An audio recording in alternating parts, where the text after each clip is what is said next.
अस्सलाम वालेकुम स्टूडेंट्स, आज का हमारा टॉपिक है एडजस्टमेंट फॉर एडमिशन फ़ी और एंट्रेंस फ़ी।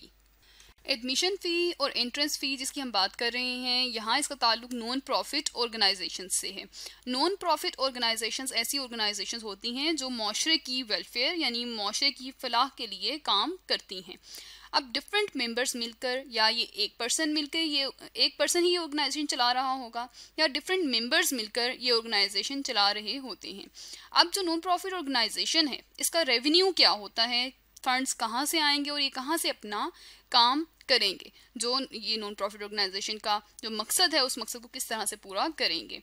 उसके लिए दो चीज़ें हैं, एक है सब्सक्रिप्शन जो कि मेंबर्स एनुअली या मंथली एक अमाउंट पे करते हैं, ये रेवेन्यू है नॉन प्रॉफिट ऑर्गेनाइजेशन का, इस पर हमने सेपरेट वीडियो की है। इसके अलावा एडमिशन फ़ी, जब कोई मेंबर नॉन प्रॉफिट ऑर्गेनाइजेशन में एडमिशन लेता है, उसका मेंबर बनता है, उस वक्त उसे एक अमाउंट देनी पड़ती है जिसे एडमिशन फ़ी कहते हैं।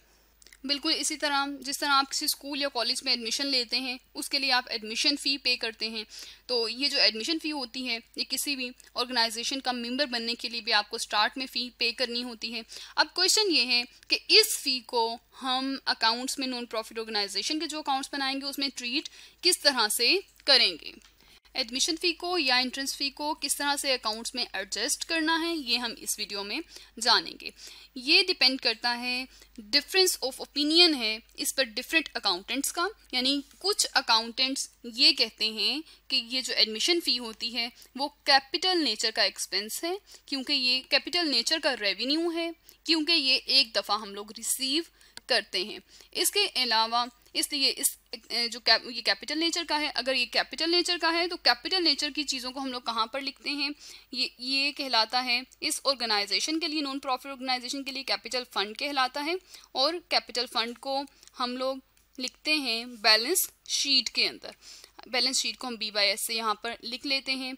अब जो प्रॉफिट मेकिंग ऑर्गेनाइजेशन है इसे ये कैपिटल कहती हैं, नॉन प्रॉफिट ऑर्गेनाइजेशन इसे कैपिटल फंड कहती हैं। इसके अलावा कुछ अकाउंटेंट्स ये कहते हैं कि मेंबर्स रेगुलर बेसिस पर एडमिशन लेते रहते हैं नॉन प्रॉफिट ऑर्गेनाइजेशंस में, वो ऑर्गेनाइजेशन के मेंबर बनते रहते हैं, इसलिए इसको हम रेवेन्यू नेचर का इनकम, रेवेन्यू नेचर की इनकम कहलाता है। तो जब जो रेवेन्यू नेचर के हमारी इनकम्स होती हैं उसको हम लोग कहाँ लिखते हैं, ये इनकम स्टेटमेंट में या इनकम एंड एक्सपेंडिचर अकाउंट जो कि हम नॉन प्रॉफिट ऑर्गेनाइजेशन का बनाते हैं उसमें लिखेंगे। ये I/E हमने लिखा इनकम एंड एक्सपेंडिचर अकाउंट के लिए, तो उसमें हम लोग ये रेवेन्यू लिखेंगे।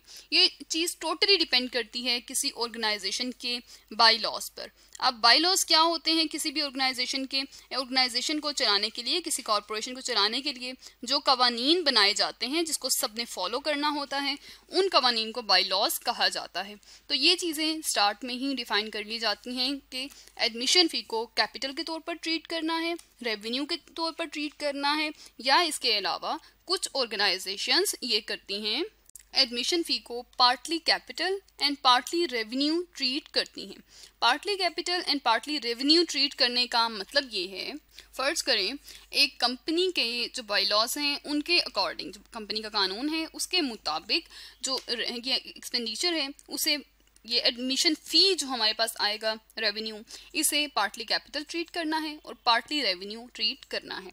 तो यहाँ पर हम लोग देखते हैं ऑर्गेनाइजेशन ने कहा हुआ है 40% जो है जब ये आएगा उसी ईयर में 40% कैपिटलाइज किया जाएगा। कैपिटलाइज करने का मतलब ये है कि जो अमाउंट हम रिसीव करेंगे, लेट्स सपोज हमने यहाँ अमाउंट रिसीव की है 1 लाख और ये है एडमिशन फ़ी, तो एडमिशन फ़ी जो कि 1 लाख है, यहाँ रुपीज़ लिख देते हैं कि ये अमाउंट रुपीज़ में हम रिसीव कर रहे हैं, तो इस अमाउंट का जो 40% है वो हमने कैपिटलाइज करना है जो भी हम एडमिशन फ़ी रिसीव करें। तो अगर हम 1 लाख का 40% कैलकुलेट करें तो ये हमारे पास क्या आएगा, 40 से मल्टीप्लाई करेंगे और डिवाइड करेंगे 100 से, तो ये हमारे पास आता है 40,000।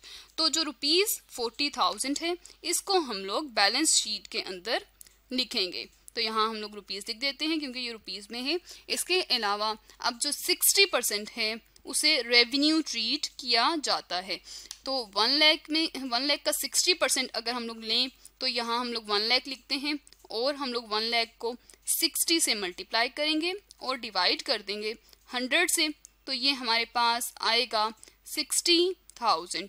तो जो ₹60,000 है इसे हम इनकम एंड एक्सपेंडिचर अकाउंट में रेवेन्यू के तौर पर लिखेंगे। इस 60,000 के अमाउंट को इस ईयर के जिस ईयर में अमाउंट रिसीव कर रहे हैं इनकम एंड एक्सपेंडिचर अकाउंट में रेवेन्यू के तौर पर लिखा जाएगा। अब बैलेंस शीट में हम किस जगह ये 40,000 लिखेंगे?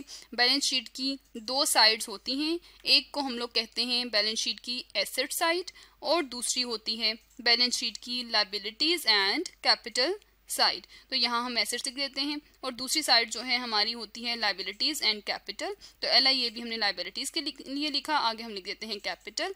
और जो नॉन प्रॉफिट ऑर्गेनाइजेशंस का कैपिटल होता है उसको कैपिटल फंड कहा जाता है। तो जो कैपिटल फंड है वहां पर हम ये अमाउंट 40,000 लिख देंगे। तो इस वीडियो में हमने जाना एडमिशन फ़ी क्या होती है, ये रेवेन्यू होता है किसी नॉन प्रॉफिट ऑर्गेनाइजेशन का और इसको किस तरह से ट्रीट किया जाता है ये कंपनी के बाई लॉस पर डिपेंड करता है। कुछ ऑर्गेनाइजेशन इसे कैपिटल के तौर पर ट्रीट करती हैं, कुछ रेवेन्यू के तौर पर और कुछ partly capital and partly revenue के तौर पर इसे ट्रीट करती हैं। इससे नेक्स्ट वीडियो में हम इस पर एग्जाम्पल करेंगे और देखेंगे किस तरह से जो इन्फॉर्मेशन दी हुई है उसके अकॉर्डिंग हमने इस रेवेन्यू को, इस एडमिशन फ़ी को ट्रीट करना है।